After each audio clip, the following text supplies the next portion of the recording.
बता दें कि इलेक्शन कमीशन के रुझानों में फिलहाल वाराणसी की सीट से अजय राय आगे चल रहे हैं। अमेठी में किशोरी लाल शर्मा आगे चल रहे हैं। स्मृति ईरानी अमेठी में पीछे हो गई है।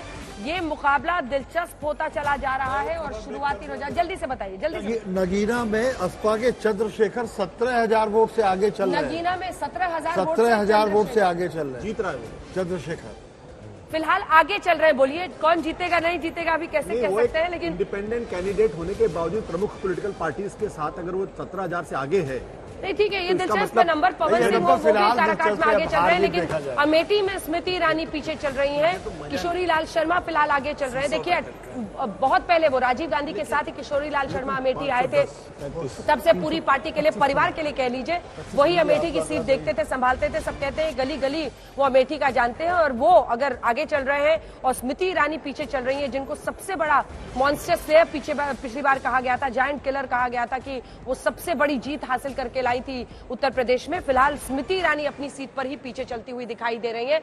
लेकिन इसी के साथ आपको बता दें कि 272 का जादुई आंकड़ा एक बार फिर से एनडीए ने छू लिया है और 217 पर अभी तो जो मुकाबला दिख रहा है, कांटे की टक्कर दिख रही है। 272 एनडीए को आता हुआ दिख रहा है, 217 यहां पर। लेकिन 8 से 9:20 हुए हैं और चित्रा मुझे लगता है कि 1 घंटा 20 मिनट 80 मिनट हुए हैं। और ये देखिए इंडिया गठबंधन यूपी में उत्तर प्रदेश में 39 सीटों के साथ इंडिया गठबंधन आगे निकल गया है। यानी क्या अखिलेश और राहुल की जोड़ी ने कमाल कर दिया है? चित्रा, ये बड़ा सवाल बना हुआ है कि यहां पर क्या उत्तर प्रदेश में बाजी मार ले जाएगा इंडिया। फिलहाल ये आंकड़ा आपको दिखा रहे हैं, चौंकाने वाला ये आंकड़ा है और यकीनन बीजेपी के लिए कतई अच्छी खबर, अच्छे संकेत लेकर नहीं आए हैं। 37 पर इस वक्त उत्तर प्रदेश में एनडीए आगे चल रहा है, इंडिया गठबंधन 39 पर।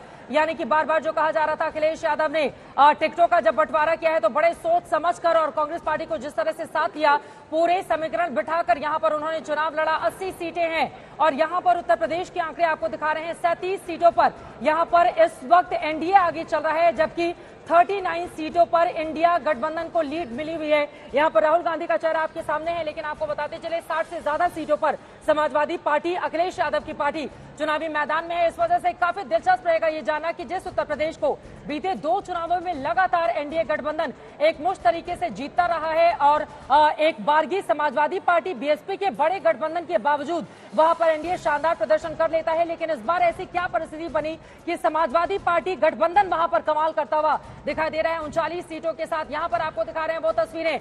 फिलहाल आपको बताते चले 513 के आंकड़े अब तक निकलकर सामने आए हैं, जिनमें एनडीए 275 पर पहुंच गया है। एनडीए 275 पर पहुंच गया है, लेकिन इंडिया गठबंधन ने पीछा करता हुआ और कांग्रेस पार्टी ऐसा लग रहा है कि अब धीरे धीरे करके वो सेंचुरी की तरफ आगे की ओर बढ़ती हुई। बड़ी खबर इस वक्त ये है, यूपी में बड़ा उलटफेर हुआ है रुझानों में। यूपी में इंडिया गठबंधन आगे चल रहा है।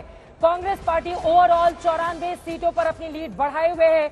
एनसीपी शरद पवार की 4 सीटों पर अपनी बढ़त बनाए हुए है। समाजवादी पार्टी 33 सीटों पर। बड़ी खबर आपको दे दें, उत्तर प्रदेश के 80 में से समाजवादी पार्टी 30 से ज्यादा सीटों पर इस वक्त अपनी लीड को बनाए हुए है, जो अपने आप में यकीनन अखिलेश यादव की पार्टी के लिए एक अच्छे संकेत कहे जा सकते हैं। हालांकि ये शुरुआती रुझान है, क्या बड़ा फेर होगा या फिर यही स्थिति बनी रहेगी। राम मंदिर जनवरी में ही उसका उद्घाटन हुआ है, रामलला की प्राण प्रतिष्ठा हुई है, क्या ये मुद्दा वहां पर काम नहीं किया? जो बार बार कहा जा रहा था कि कितनी बड़ी तादाद में उत्तर प्रदेश के लोगों को मकान दिलाने का काम किया गया है प्रधानमंत्री आवास योजना के तहत। कई ऐसे सवाल हैं जिनके जवाब के लिए इंतजार करना होगा। लेकिन फिलहाल 280 के आसपास एनडीए, यहां पर 280 यहां पर एनडीए गठबंधन को मिलता हुआ दिखाई दे रहा है। 516 के अब तक के रुझान निकलकर सामने आए हैं और यहां पर इंडिया गठबंधन पीछा करता हुआ एनडीए का 215 के साथ 280 एनडीए के लिए। और यहां पर कांग्रेस पार्टी का ये आंकड़ा अपने आप में काफी ज्यादा अहम है। समाजवादी पार्टी का आंकड़ा भी 32 सीटों पर इस वक्त वो आगे चल रही है। आपको बताते चले 2014 में, 2019 में सिर्फ 5-5 सीटों पर ही समाजवादी पार्टी को जीत हासिल हुई थी। और 2019 के बाद जब उपचुनाव होते हैं,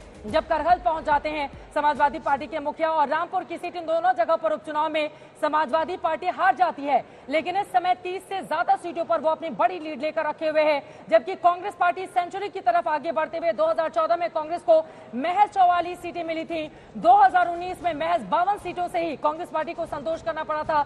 दोनों ही चुनावों में बीते 10 सालों में अगर हम देखें तो कांग्रेस पार्टी को 20% से कम वोट शेयर हासिल हुआ है। ऐसे में कांग्रेस पार्टी क्या 100 के आंकड़े को पार करेगी? क्या ट्रिपल डिजिट में रहेगी? बार बार ये सवाल यहां पर पूछे जा रहे थे और कांग्रेस पार्टी के लिए अच्छा संकेत है कि समाजवादी पार्टी, अगर समाजवादी पार्टी उत्तर प्रदेश में 33 सीटों पर अपनी लीड को लेकर आगे बढ़ी है तो ये बहुत बड़ी खबर है।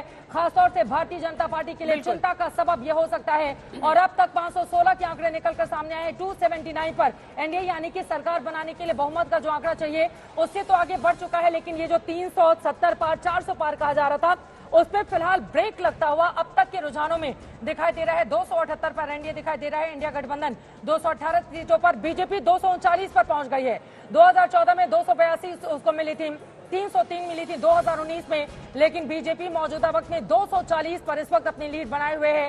280 जा पहुंचा है यहां पर एनडीए और इंडिया गठबंधन 218 सीटों के साथ 519 के रुझान अब तक निकलकर सामने आए हैं। और दिलचस्प ये है कि 33 सीटों पर अगर समाजवादी पार्टी आगे है, 62 सीटों पर समाजवादी पार्टी लड़ रही थी, यानी लगभग 50% से ऊपर का स्ट्राइक रेट अगर अखिलेश यादव का है, अगर यही रुझान नतीजों में तब्दील होते हैं। इसी के साथ 17 सीटों पर कांग्रेस पार्टी लड़ी थी यहां पर उत्तर प्रदेश में, लेकिन उत्तर प्रदेश क्या वाकई चौंकाने वाले नतीजे देगा, इस पर सबकी नजर अब टिक गई होगी कि चाहे वो उत्तर प्रदेश हो, महाराष्ट्र हो, राजस्थान हो, बिहार हो, इन्हीं 4 राज्यों में सबसे ज्यादा बीजेपी की परफॉर्मेंस के फिसलने की आशंका एक्सपर्ट जाहिर कर रहे थे।